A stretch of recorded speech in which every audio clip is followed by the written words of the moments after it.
रवि निज बदय बाज रघुराया, पृथु प्रताप सब से पन दिखाया। तब भुज बल महिमा उद्घाटी, प्रगति धनु विघटन परिपाटी। हे रघुनाथ जी, सूर्य ने अपने उदय के बहाने राजाओं को प्रभु आपका प्रताप दिखलाया है। आपकी भुजाओं के बल की महिमा को उद्घाटित करने खोलकर दिखाने के लिए ही धनुष तोड़ने की यह पद्धति प्रकट हुई है कि बंधु वचन सुनि प्रभु मुस्काने, होय सुचि सहज पुनीत नहाने। नित्य क्रिया करि गुरु बह आए, चरण सरोज सुभग शिर नाए। भाई के वचन सुनकर प्रभु मुस्कुराए। फिर स्वभाव से ही पवित्र श्री राम जी ने सोच से निवृत्त होकर स्नान किया और नित्य कर्म करके गुरु जी के पास आए। आकर उन्होंने गुरु जी के सुंदर चरण कमलों में सिर नवाया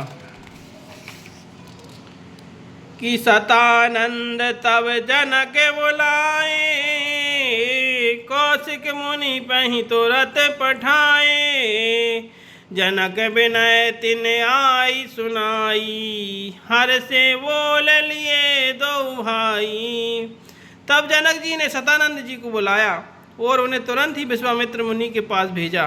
उन्होंने आकर जनक जी की विनती सुनाई। विश्वामित्र जी ने हर्षित होकर दोनों भाइयों को बुलाया। सतानंद पद बंद प्रभो, बैठे गुर पह जाय। चलहु तात मुनि कहूँ तब, पठवा जनक बुलाए। लखन सिया राम चंद्र शंकर हरि ओम, जय जय सिया राम श्री सीताराम। बोल हनुमान हरि की जय। सतानंद जी के चरणों की वंदना करके प्रभु श्री रामचंद्र जी गुरु के पास जा बैठे। तब मुनि ने कहा, हे तात, चलो जनक जी ने बुला भेजा है। सिय स्वयंवर देख जाई, ईसु काहि धो दे बड़ाई। लखन कहा जस भाजन सोई, नाथ कृपा तब जा पर होई। चलकर सीता जी के स्वयंवर को देखना चाहिए, देखें ईश्वर किसकी बड़ाई देते हैं। लक्ष्मण जी ने कहा, हे नाथ, जिस पर आपकी कृपा होगी वही बड़ाई का पात्र होगा। धनुष तोड़ने का श्रेय उसी को प्राप्त होगा। हर से मुनि सब सुन बर बानी, दीन आशीष सवै सुख मानी। पुनि मुनि वृंद समेत कृपाला, देखन चले धनुष मखशाला। इस श्रेष्ठ वाणी को सुनकर तब मुनि प्रसन्न हुए। सभी ने सुख मानकर आशीर्वाद दिया। फिर मुनियों के समूह सहित कृपालु श्री रामचंद्र जी धनुष यज्ञशाला देखने चले। रंग भूमि आए दो भाई, अस सुधि सब पुरवासन पाई। चले सकल ग्रह काज बिसारी, बाल जुबान जरठ नर नारी। दोनों भाई रंगभूमि में आए। ऐसी खबर जब सब नगरवासियों ने पाई, तब बालक जवान बूढ़े स्त्री पुरुष सभी घर और कामकाज को भुलाकर चल दिए। देखी जनक भीर भय भारी, सुचि सेवक सब लिए हकारी। तुरत सकल लोगन पह जाहू, आसन उचित देहु सब काहू। जब जनक जी ने देखा कि बड़ी भीड़ हो गई है, तब उन्होंने सब विश्वास पात्र सेवकों को बुलवा भेजा और कहा, तुम लोग तुरंत सब लोगों के पास जाओ और सब किसी को यथा योग्य आसन दो। कही मृदु वचन विनीत तिन, बैठा रे नर नार। उत्तम मध्यम नीच लघु, निज निज थल अनुहार। लखन सिया राम चंद्र शंकर हरि ओम, जय जय सिया राम श्री सीताराम। बोल हनुमान हरि की जय। उन सेवकों ने कोमल और नर्म वचन कहकर उत्तम मध्यम नीच और लघु सभी श्रेणी के स्त्री पुरुषों को अपने अपने योग्य स्थान पर बैठाया कि राज कुंवर कहीं अवसर आए।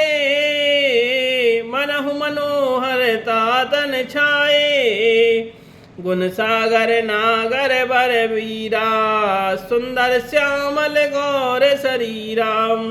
उसी समय राजकुमार राम और लक्ष्मण वहां आए। वे ऐसे सुंदर हैं मानो साक्षात मनोहरता ही उनके शरीरों पर छा रही हो। सुंदर सांवला और गोरा उनका शरीर है। वे गुणों के समुद्र, चतुर और उत्तम वीर हैं। कि राज समाज विराजत रूरे, उड़गन महु जनु जुग विधि पूरे। जिनके रही भावना जैसी, प्रभु मूरत तिन देखी तैसी। वे राजाओं के समाज में ऐसे सुशोभित हो रहे हैं मानो तारागणों के बीच दो पूर्ण चंद्रमा हों। जिनकी जैसी भावना थी, प्रभु की मूर्ति उन्होंने वैसे ही देखी। देखें रूप महारंधीरा, मनहु वीर रस धरे शरीरा। डरे कुटिल नप प्रभु निहारी, मनयो वहाँ भयानक मूर्ति भारी। महान रणधीर राजा लोग श्री रामचंद्र जी के रूप को ऐसा देख रहे हैं मानो स्वयं वीर रस शरीर धारण किए हुए हो। कुटिल राजा प्रभु को देखकर डर गए, मानो बड़ी भयानक मूर्ति हो। रहे असुर छल छोन पसवेसा, तिन प्रभु प्रगट काल सम देखा। पुरवासिन देखे दो भाई, नरभूषण लोचन सुखदाई। छल से जो राक्षस महाराजाओं के वेश में बैठे थे, उन्होंने प्रभु का प्रत्यक्ष काल के समान देखा। नगरवासियों ने दोनों भाइयों को मनुष्यों के भूषण रूप और नेत्रों को सुख देने वाला देखा। कि नारी बिलोकाई हरस हिये, निज निज रुचि अनुरूप। जन सोहत सिंगार धरी, मूर्ति परम अनूप। लखन सिया रामचंद्र शंकर हरिओम। जय जय सिया राम श्री सीताराम। बोल हनुमान हरि की जय, बोल रामायण मैया की जय। स्त्रियां हृदय में हर्षित होकर अपनी अपनी रुचि के अनुसार उन्हें देख रही हैं। मानो श्रृंगार रसी परम अनुपम मूर्ति धारण किए सुशोभित हो रहा है।